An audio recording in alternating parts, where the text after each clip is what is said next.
My name is Emily Henderson, and I'm 31 years old. The conference room at Henderson Technologies felt impossibly small, even with floor-to-ceiling windows overlooking Seattle. I sat in the corner chair, invisible to most, but not to Marcus, my brother, who commanded the head of the table with every eye in the room on him. "She's asking questions about things she'll never understand," he said, his voice slow, deliberate. Laughter rippled through the room. I kept my hands folded, expression neutral. They thought I was powerless.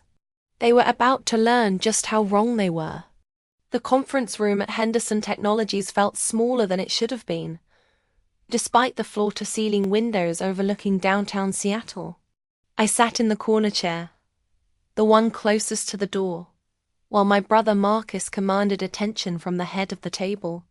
23 people filled the space, board members and senior executives, their expensive suits and practiced expressions creating an atmosphere of controlled importance. Before we begin the quarterly review, Marcus announced, adjusting his PC Felipe watch with deliberate slowness, "I'd like to address a personal matter that's been bothering me." My father, Gerald Henderson, sat 2 seats to Marcus' right, his silver hair perfectly styled, his custom suit immaculate. At 62, he still carried himself like the corporate titan he'd been before semi-retirement. He nodded encouragingly at Marcus, a small smile playing at his lips. "My sister Emily decided to grace us with her presence today," Marcus continued, gesturing toward me with what might have looked like casual dismissal to anyone who didn't know him. I knew him. This was calculated. She's been asking questions about company operations, stock structures, things that are frankly beyond her comprehension. Several board members shifted uncomfortably. Jonathan Price, the CFO who'd been with the company for 8 years, studied his tablet screen with sudden fascination. Margaret Chin, head of operations, found something interesting in her coffee cup. "Marcus," I said quietly, keeping my voice level, "I was simply trying to understand." "That's exactly the problem," he interrupted, leaning forward with practiced intensity. "You're trying to understand things you'll never understand. Real business, strategic positioning, market dynamics." He paused, letting each phrase land with weight. "You work an entry-level administrative job at some nonprofit. You schedule meetings and order office supplies. That's not business, Emily. That's busy work." My mother, Patricia, sat beside Dad, her designer handbag placed just so on the table. She didn't defend me. She never did when Marcus was performing.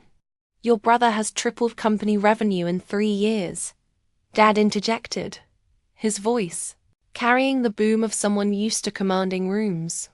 "He's expanded us into 4 new markets, secured partnerships with Fortune 500 companies, positioned us for an IPO that could make this family generationally wealthy beyond what I ever achieved. And you," Marcus said, his attention boring into me, "you live in a studio apartment in Capitol Hill. You drive a 7-year-old Honda. You shop at Target." He said Target the way some people might say landfill. "So when you ask questions about equity structures and shareholder agreements, you'll forgive me for not taking you seriously. I'm just trying to learn," I said, my hands folded in my lap, my expression neutral. Years of family dinners had taught me that showing emotion only gave them ammunition. "Learn." Marcus laughed and several executives joined in with polite chuckles. "Emily, I have an MBA from Wharton. Dad built a $200 million company from nothing. You have a bachelor's degree in nonprofit management from a state school. These aren't the same things." My phone vibrated in my pocket. I ignored it. "I think what Marcus is trying to say," Mom offered her tone suggesting she was being diplomatic when she was actually twisting the knife, "is that we're proud of your work with your little charity. Helping people is noble, but it's not the same as creating value. Building enterprise understanding markets. Her charity has 4 employees, Marcus added. I have 847. The scale isn't comparable. David Morrison, the lead investor who'd backed Henderson Technologies' Series C round, cleared his throat. Perhaps we should move to the agenda items. In a moment, David, Marcus said smoothly, I think it's important that everyone in this room understands the hierarchy here. Emily isn't on the board. She isn't a shareholder. She has no formal role in this company. She's here because she's family, and I'm trying to be generous by exposing her to what real business looks like. Though that generosity has limits, Dad added. We can't have someone who doesn't understand the fundamentals questioning strategic decisions. I wasn't questioning, I said softly. I asked about the shareholder distribution, because you saw some paperwork you didn't understand. Marcus finished. Yes, Emily. Companies have complex ownership structures. There are voting shares, non-voting shares, preferred shares, options pools. It's not something you can grasp from reading a few documents. Jennifer Wu, the company's general counsel, shifted in her seat. She'd been studying me with an odd expression for the past several minutes. Unlike the others, she didn't look uncomfortable. She looked curious. The shareholder structure is actually quite straightforward, Jennifer said carefully. Perhaps Emily has legitimate questions about Jennifer. Marcus cut her off with a smile that didn't reach his eyes. I appreciate your thoroughness, but I think I know my own sister's capabilities better than you do. She means well, but she's out of her depth. My phone vibrated again. Then again, kept my hand still. You know what your problem is, Emily? Marcus stood now pacing behind his chair like a professor delivering a lecture. You've never had to compete. You've never had to fight for market share. Negotiate with vendors who smell weakness. Manage teams that are looking for any sign you don't know what you're doing. You chose an easy path, a safe path, and now you're trying to understand a world you deliberately avoided. That's not fair, I said quietly. Fair. Dad's voice rose. You want to talk about fair? Is it fair that Marcus works 80-hour weeks while you leave your office at 5? Is it fair that he's building something generational while you're satisfied with a paycheck that probably doesn't cover what we spend on wine in a month? Several people looked away. This wasn't a business meeting anymore. This was a family evisceration with an audience. I make $38,000 a year, I said, stating a fact, not complaining. Exactly. Marcus pounced. And I made $2.3 million last year. Do you understand the difference? That's not luck. That's capability. That's understanding business at a level you'll never reach. Marcus has a point, Mum said, her voice gentle in that particularly cutting way she'd perfected. You're 31 years old, Emily. Most people at your age in the business world are already senior managers, directors. You're still doing administrative work. We're not being cruel, we're being realistic. My phone was vibrating continuously.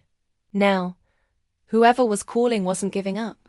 Answer your phone, Marcus said, checking his watch again. Probably someone calling about copier maintenance or something equally critical. I pulled out my phone. The screen showed 8 missed calls from Richard Ashford and 3 from Chinwei.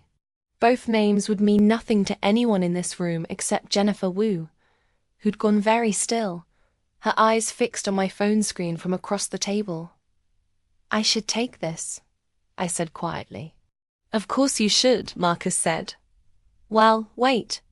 I'm sure your emergency involves someone's travel reimbursement or a scheduling conflict. For a meeting room. I stood and walked to the corner of the room by the windows. Richard Ashford's number appeared again. I answered, Miss Henderson. Richard's British accent was crisp with urgency. I've been trying to reach you for 40 minutes. Chinny is on the line as well. We have a situation that requires immediate authorization. I'm in a meeting, I said quietly. I understand, But this can't wait. The Phoenix Holdings acquisition is moving forward ahead of schedule. The Singapore group is pressuring for a decision on the Henderson Technologies position. We need to know whether you want to proceed with the full sale of your stake or maintain majority control. Behind me, I could hear Marcus resuming his presentation about quarterly projections. His voice confident and commanding.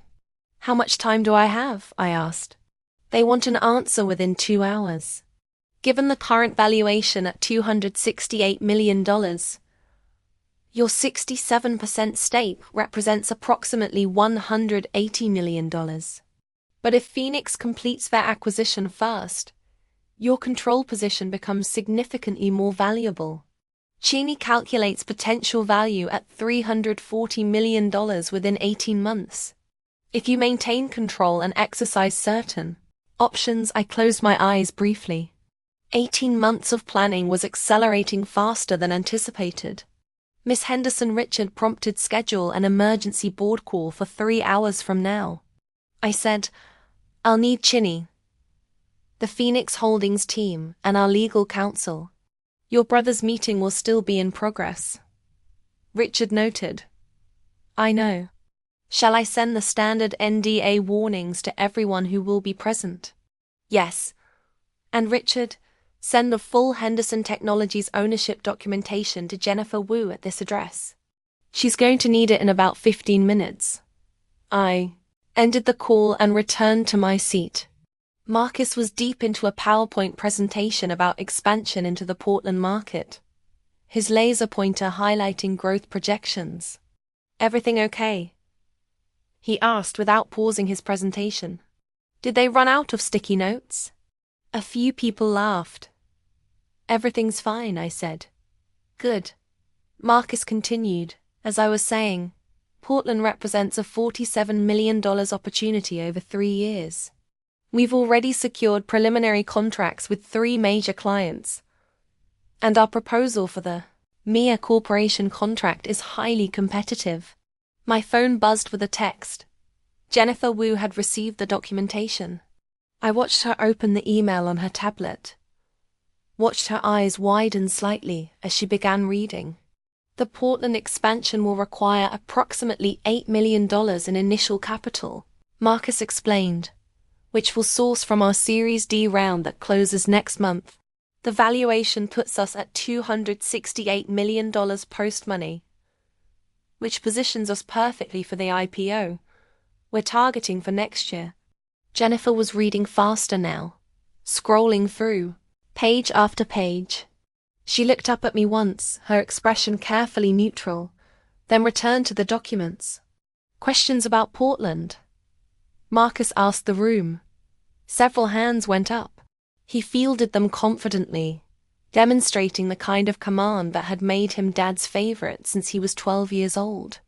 My phone buzzed again. A message from Jennifer. We need to talk now. I typed back after the meeting. She replied, No, now. Jennifer stood abruptly. Marcus, I apologize for interrupting, but I need to address something that's come to my attention. It's time-sensitive and it involves company ownership structure. Marcus frowned. Jennifer, we can discuss internal matters after. This can't wait, she said firmly. The room went silent. Jennifer Wu didn't interrupt board meetings without cause. I've just received documentation that materially affects everything we're discussing. What documentation? Dad asked, his voice sharp. Jennifer looked directly at me. Hey, I nodded once.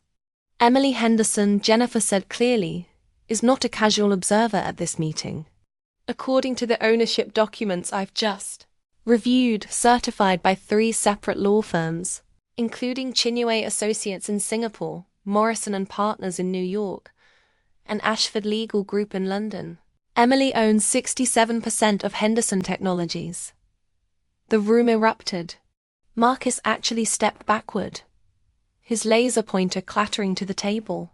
Dad's face went through 3 different shades of red in rapid succession.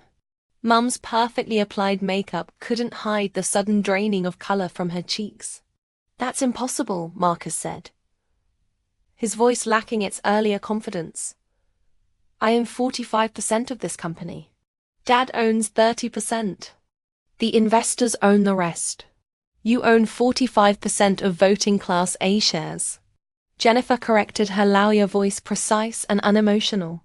Emily owns 67% of total equity through a combination of Class B shares, preferred shares, and convertible instruments that were established through a series of strategic acquisitions over the past 4 years. 4 years. Dad stood now, his hands flat on the table. What acquisitions? I would know about. You wouldn't, Jennifer interrupted, because they were conducted through intermediary investment vehicles. Phoenix Holdings, Chinway Capital, Ashford Ventures.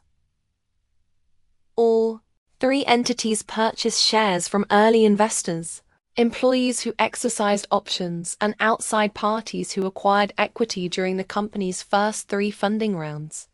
And these entities are David Morrison had gone very pale.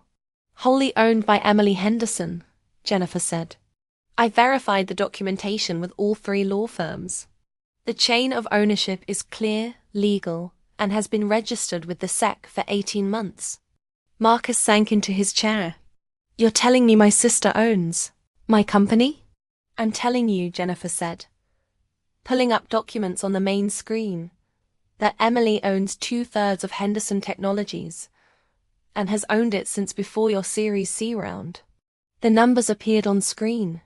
Detailed cap tables, ownership percentages, acquisition dates. My name appeared repeatedly through the intermediary companies. The Series C round, David Morrison said slowly, understanding dawning. Phoenix Holdings was the lead investor. We thought they were a Singapore tech fund. They are, Jennifer confirmed. Singapore tech fund wholly owned by Emily Henderson and managed by Chinny, formerly a senior partner at Goldman Sachs Singapore. You've been lying to us for years. Mom's voice was shrill. I've never lied, I said calmly. I've never claimed to own nothing. You all assumed I own nothing. You assumed my job at the nonprofit was all I did. You assumed I didn't understand business. Your entry-level job, Marcus started, is volunteer work. I finished. I don't take a salary. I founded the organization 6 years ago, funded it personally, and it now operates in 14 states with 83 employees. Not 4. But none of you ever asked. Dad's face had moved past red into a concerning purple. If you own 67% of this company, then every decision we've made required my approval, Jennifer confirmed, which Emily provided through her designated representatives on the board. Phoenix Holdings has had 2 board seats for 18 months. You've been voting with them on every major decision. The IPO, Marcus whispered. If Emily owns 67%, then the IPO would make her. Current pre-money valuation is $268 million. David Morrison calculated out loud, his investor's brain automatically running numbers even in shock. Post-IPO, we're projecting $800 million to $1.2 billion. 67% of $1 billion is $670 million, I said quietly. Give or take. The silence in the room was absolute. Through the windows, Seattle went about its business, oblivious to the bomb that had just detonated on the 43rd floor. Why? Marcus finally asked. His earlier confidence had completely evaporated. He looked young suddenly and lost. Why would you do this? Do what? I asked. Invest in a promising technology company. That's what good business people do, Marcus. They see opportunities and they capitalize on them. You let us think. Mum started. I let you think what you wanted to think. I said, I drive a 7-year-old Honda because I like my car. I live in Capitol Hill because I love my neighborhood. I shop at Target because it's convenient. None of those things have anything to do with my net worth. The nonprofit, Dad said, still processing. Your little charity has an annual budget of $47 million. I said, "It's not little. It's just not something you ever bothered to learn about." Jennifer was advancing through more slides now, pulled from the documentation I'd had Richard send her. Emily's investment portfolio extends beyond Henderson Technologies. She has majority or significant stakes in 12 companies across tech, healthcare, and renewable energy. Her net worth as of this morning's valuations is approximately $890 million. Almost $1 billion, Marcus said numbly. "And you let me," he continued, his voice rising.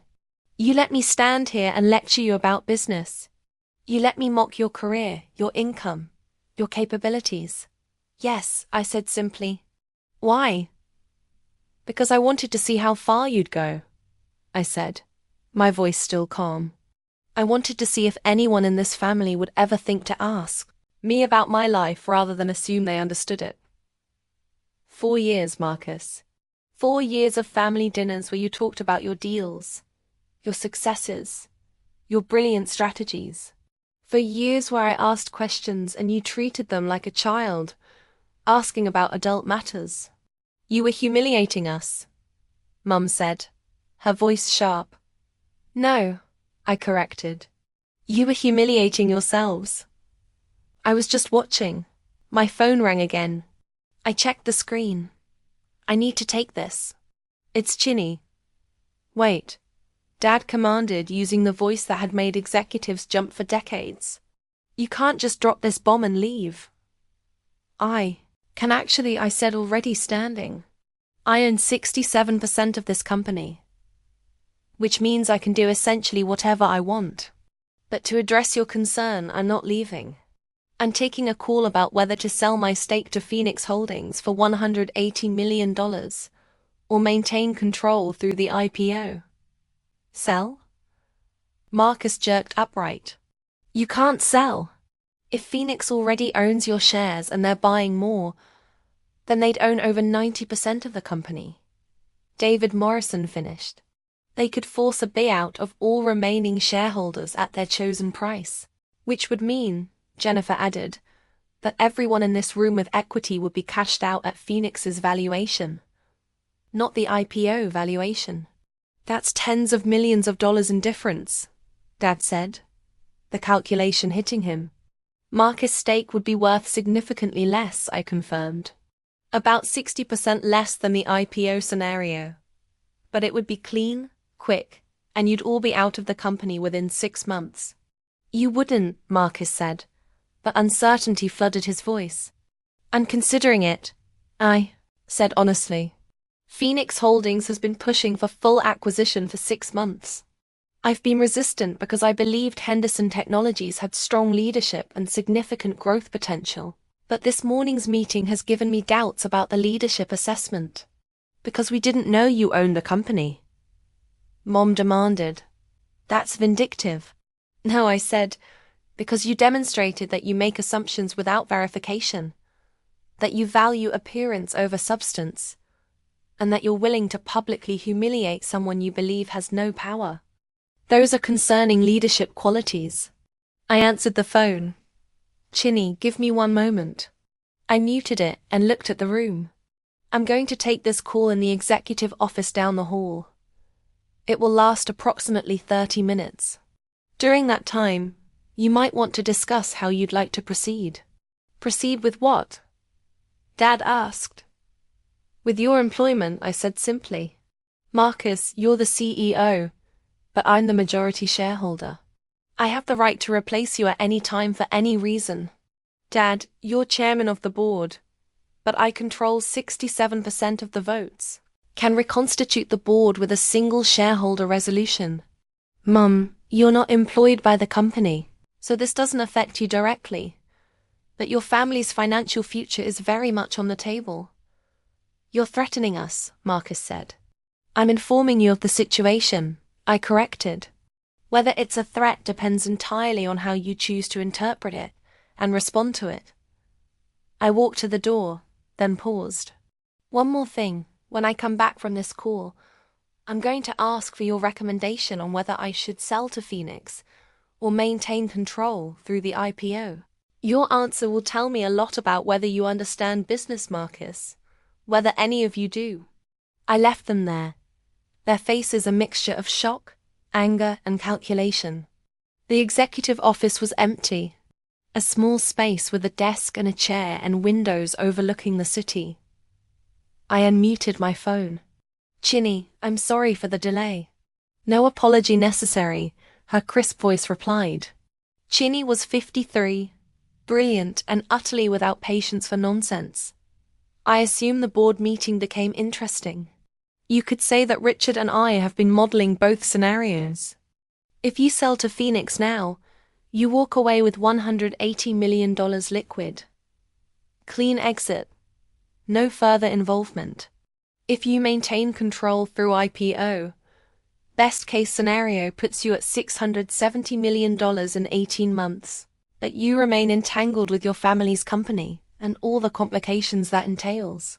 And if the IPO underperforms, worst case realistic scenario still puts you at $380 million. The company fundamentals are sound despite your brother's theatrical management style. But Emily, this isn't really a financial question, is it? No. I admitted this is about whether you want to punish them or prove something to them.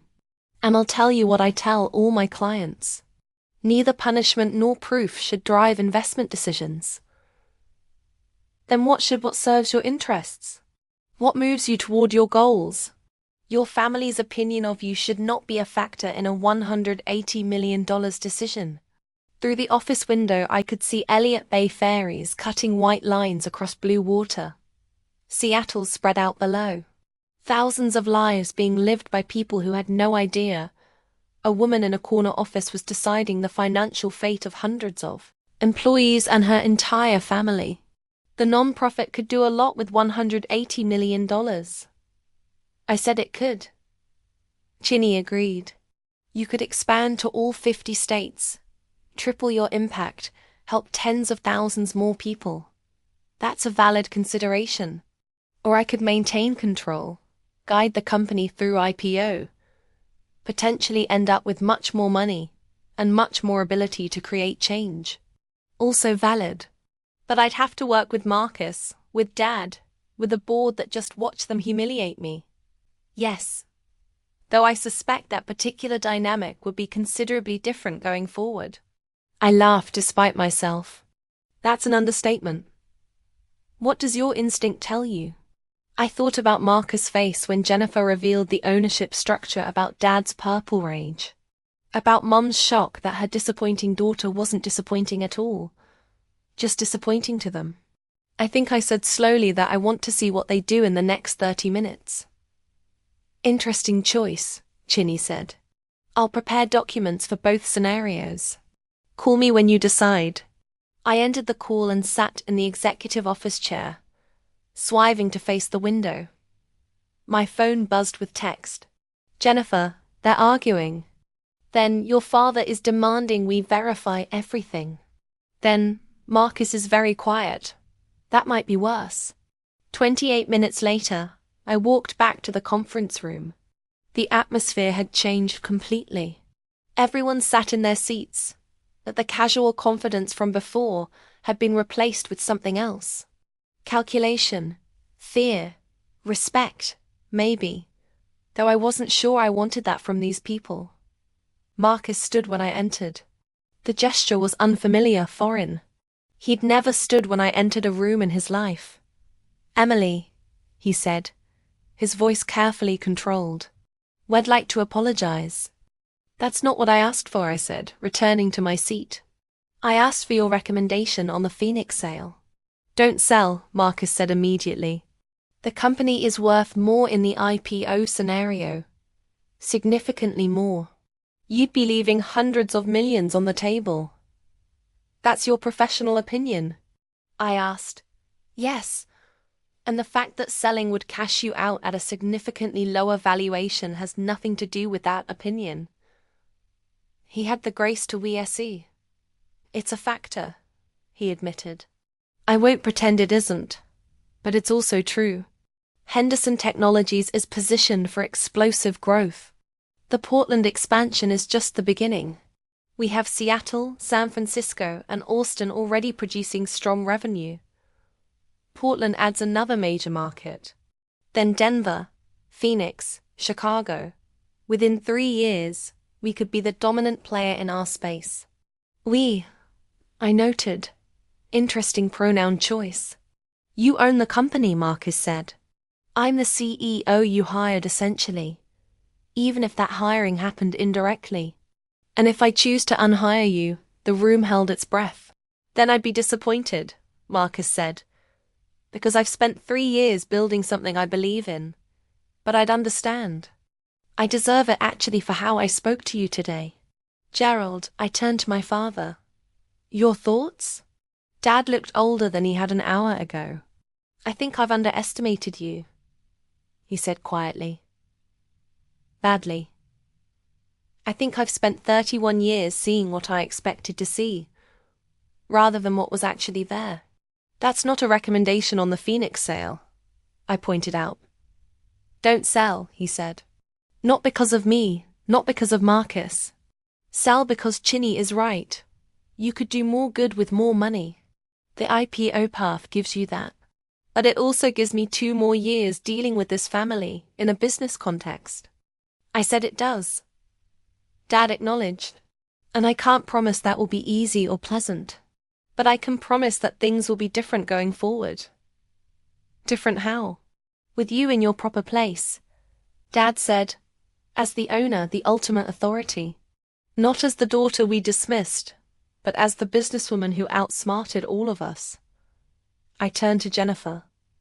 Legal opinion. The sale makes sense if you want a clean exit. Jennifer said maintaining control makes sense if you want to build something. Both are defensible choices. Though I'll note that Phoenix Holdings would likely replace the entire executive team if they take full control. So you'd be condemning everyone in this room to unemployment. Including yourself, I observed. Including myself, she agreed.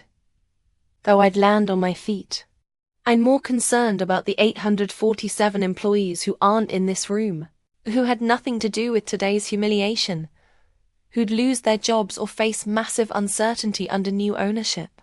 That was the consideration that mattered. Not Marcus' stake, not Dad's pride, not even my own satisfaction at watching them sweat.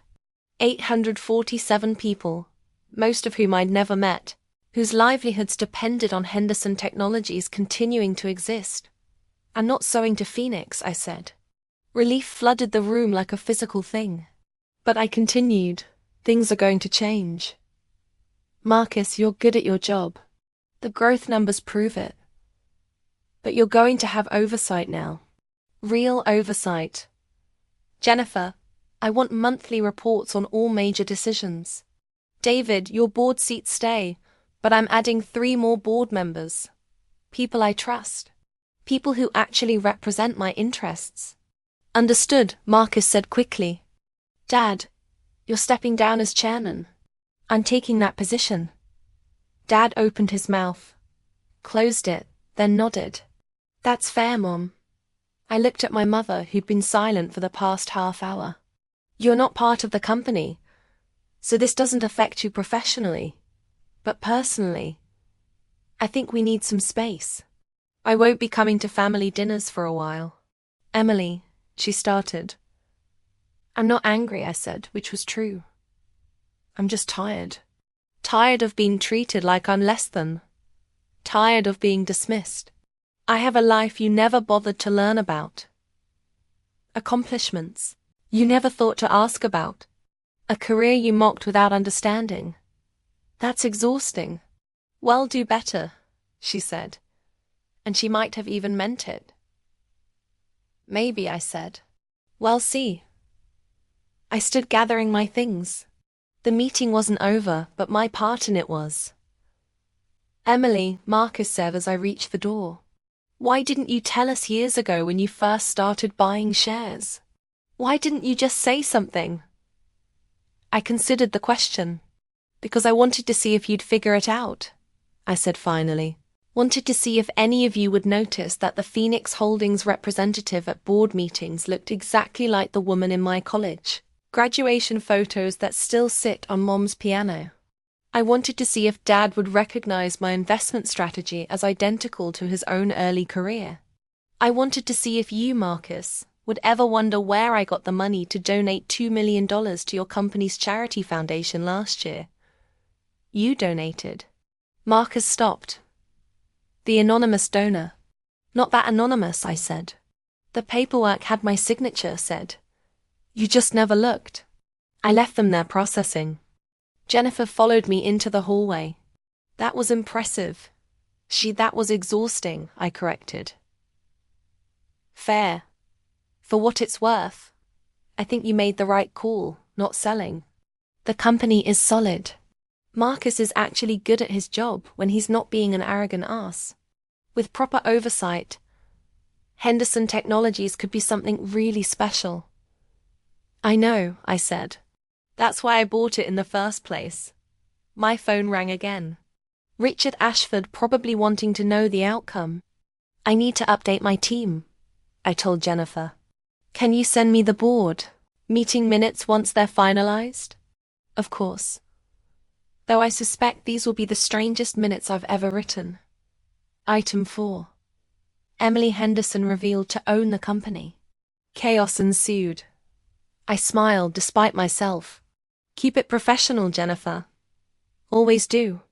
I took the elevator down 43 floors, walked through the lobby where the security guard nodded at me the same way he had when I entered. Just another visitor, nothing special, and stepped out into Seattle afternoon sun. My phone showed text from Chinny. Heard you're maintaining control. Good choice, Richard. Board call still scheduled. Message from my assistant at the nonprofit. Reminder, youth center opening tomorrow at 10 a.m. Press will be there. The youth center, right? The project I'd spent 2 years funding and planning. The one that would serve 500 kids in underserved neighborhoods. The one my family didn't know about because they'd never asked what my nonprofit actually did. I texted back, I'll be there. Then I walked to my 7-year-old Honda, which started reliably like it always did, and drove back to my studio apartment in Capitol Hill, which had exposed brick and great light, and cost $1,800 a month. Even though I could afford something 100 times more expensive. I could afford a lot of things. Bigger car, a bigger apartment, a different family. But I'd learned something my father and brother never understood. Having money and needing to prove you have money are two entirely different things. One is wealth. The other is insecurity. And I'd never been insecure about what I'd built. I'd only been disappointed that my family couldn't see it. Now they could. Whether they'd learn anything from it remained to be seen. My phone buzzed one final time. A text from Marcus. I'm sorry. Really. And not just because you own the company. Because I was cruel. Because I should have known better. Because you're my sister and I failed you. I stared at the message for a long time. Then I typed back, I know. Not forgiveness, not yet. But acknowledgement. Who's a start?